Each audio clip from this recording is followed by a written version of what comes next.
At this point in the season, I think it's pretty safe to say that the Raptors organization has committed to a tank. Yet still, the players go out on the court and continue to win games, having won 3 in a row. So in this video, we're going to look at why the Raptors keep on winning even though the organization wants them to lose. Let's get into it.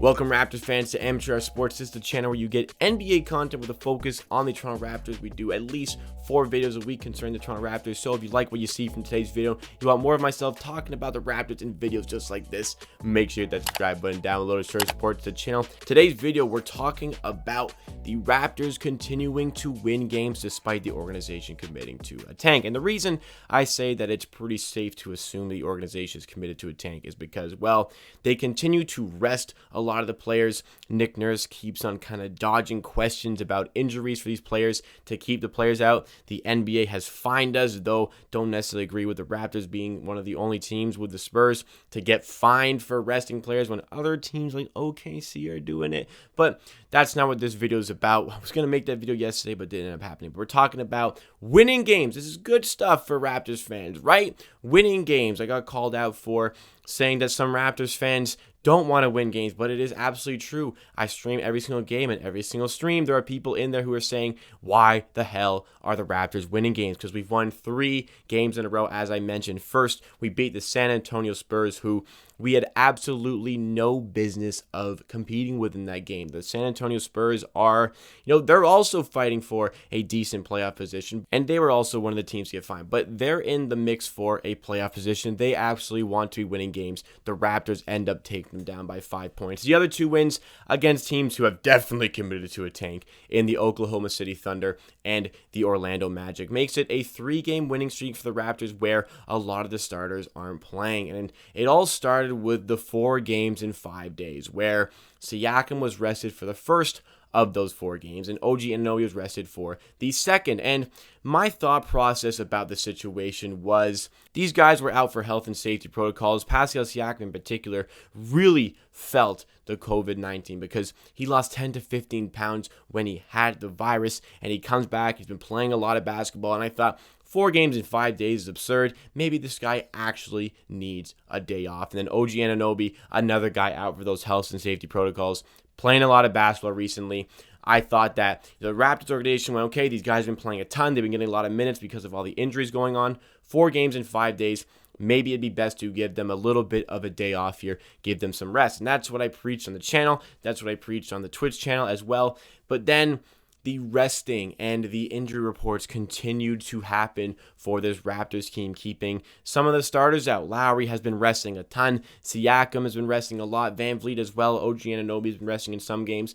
And it seems like we've committed to continuing to rest these guys and playing some bench guys, I think, in hopes of maybe losing these games and getting a better draft pick. But contrary to plans, the Raptors have won some of these games, winning 3 games in a row. And I know beating the Thunder and the Magic isn't like the greatest thing in the world, but still, winning those games as well as beating the Spurs, it shows that the Raptors players still have a desire to win, but it's a lot of these bench guys getting the wins done. So we want to figure out why the Raptors continue to win games. Not necessarily as a question, so why the hell are you winning games when you should be tanking? It's how they are still winning games when they're resting so many of these starters. And I touched on it briefly in the last video talking about Utah, but I'm going to go further in depth on this one. So the reason the Raptors continue to win is because there's simply so much effort on the court because almost every single player who's playing does not have a guaranteed NBA contract for next season. The current Raptors dynamic of contract is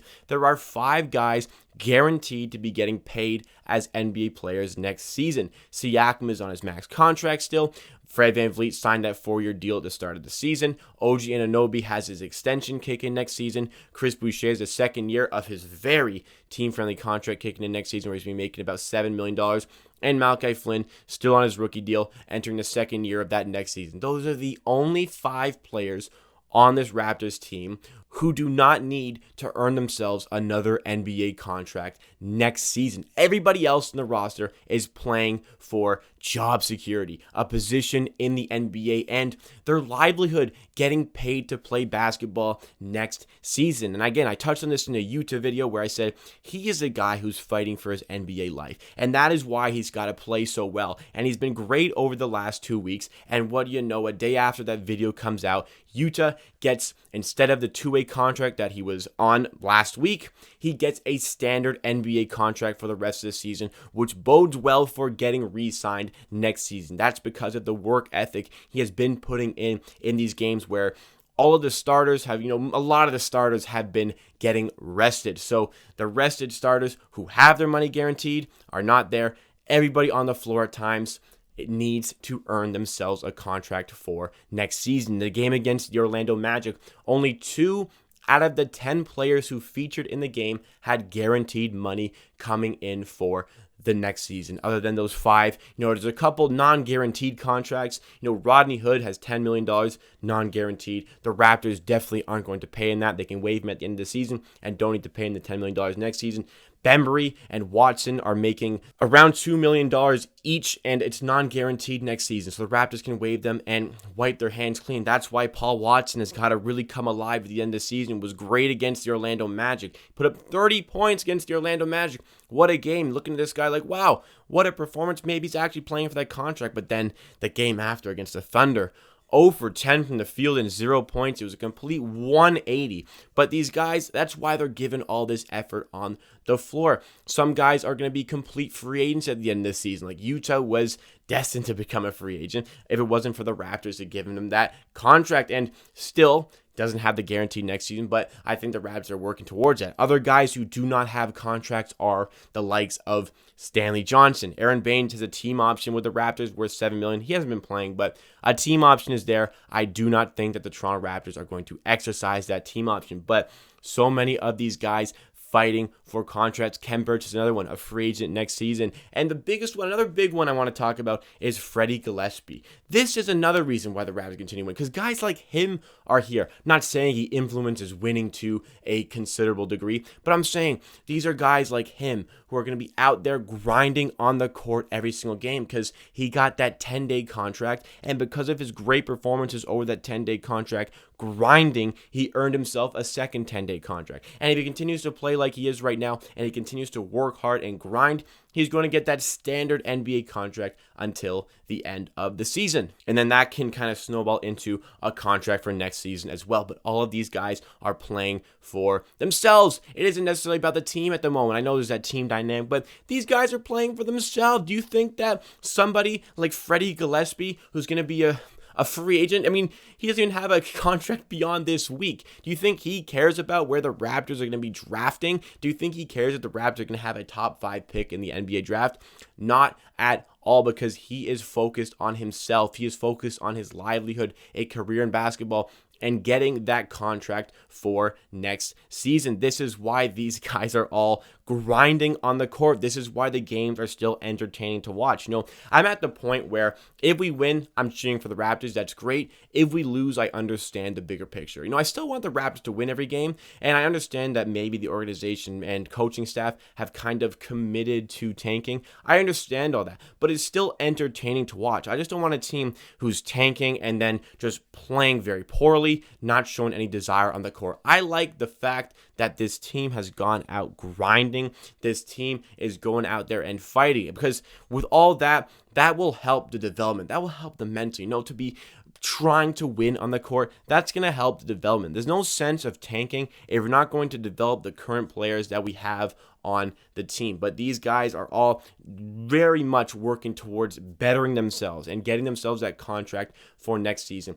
That's what makes it still enjoyable to watch, because there's a desire within these players. The Raptors play really well, like against the Knicks. I understand, the mistake at the end from Siakam. I understand, at the end we lost. But the fact that the players showed out like that and put in a great effort made it enjoyable for me to watch and made the loss acceptable, because I understand the bigger picture. This is why, again, all of these guys are not letting this tank happen, bro, because they want to continue to win games. I'm not saying the Raptors have been phenomenal over a 3-game period where they beat 2 teams who are definitely tanking, and we got the Brooklyn Nets tomorrow night. And I want the Raptors to win. I'm cheering for the Raptors, but as a realist, as an NBA fan, as a Raptors fan, I'm realistic in thinking that even without Kyrie Irving available, even without Kevin Durant available, the Brooklyn Nets are probably still going to win that game. But it doesn't matter. I'm still going to go cheer for the Raptors, and I'm going to understand that guys are going to put in an effort on the court in hopes to get themselves a contract for next season. That is why a lot of these things are going well for the Raptors at the moment. I mean, if you're on Tank Nation, things are not quite going well, having won 3 in a row, but the Bulls got a big win against the Celtics to pull back ahead of the Raptors. And the Raptors, I'm sure these players, they want to be involved in some playoff situation, whether that be a play-in or not. They still want to get themselves involved in that player tournament. The players, they don't want to go out there trying to lose. They want to go out there trying to win. So as much as the organization or the coaching staff want to kind of orchestrate some sort of tanking process, the players aren't going to let that happen. And another guy who's big influencing on these victories lately is Gary Trent Jr. I know he missed a couple of games, but Gary Trent's been playing out of his mind since coming to the Raptors from the Portland Trail Blazers. Sure, he's had some bad games, but still, in his less than a month with the team, has been breaking records. Second highest plus minus in NBA history in a game, set himself 2 new career highs. First one was 33 points. The second one was 44 points. He is also earning a contract for next season. Surely he's going to get one, but at the start of the season, the Trailblazers offered him a contract worth $14 million a year, and he turned it down to bet on himself to make more money. And with the Raptors, he's trying to earn that, $17, $18 million, maybe even more a season. I don't know if the Raptors want to give more than that, but Gary Trent's trying to work towards these things. So the players have a lot on their plate individually that the team can kind of take a back seat. And I'm not saying that these guys are selfish for this. I'm not kind of insinuating that at all. I'm not saying anything is about selfishness of these players. I'm just saying that these players absolutely have to take care of themselves first, because a lot of them may not have that future with the Toronto Raptors. Like Stanley Johnson, I don't think the Raptors are going to bring back Stanley Johnson. He's got to earn himself a position in the NBA next season. I don't think he's really doing that on the court lately, but just the point is about this situation. These guys are looking after themselves. They need to have a job next year. They need to continue their career in basketball. And the only way to do that is to show out in the remaining games left in the season. These guys are working towards getting these contracts, and they're seeing the hard work pay off from Utah. These guys are absolutely not just going to lay over and roll over in these games for other teams. They are going out to perform and to win. And against lesser opposition like the Thunder and the Magic, they can get that done. And sometimes they can surprise a team like the Spurs, and I expect the Raptors to surprise another team later on in the season by grabbing a surprising victory. This team of players wants to go win games despite whatever the front office or the coaching staff wants. This team goes out for every game trying to win games. Whether or not you agree with the tank, you got to understand that these players are playing for much more than the Raptors at the moment, okay? They aren't going to be concerned about that top 5 pick. They need a job next season, and that is the reality. So what do you guys make of this video? Do you guys agree with what I said? Do you disagree? Do you want the Raptors to tank, and would you want them to lose?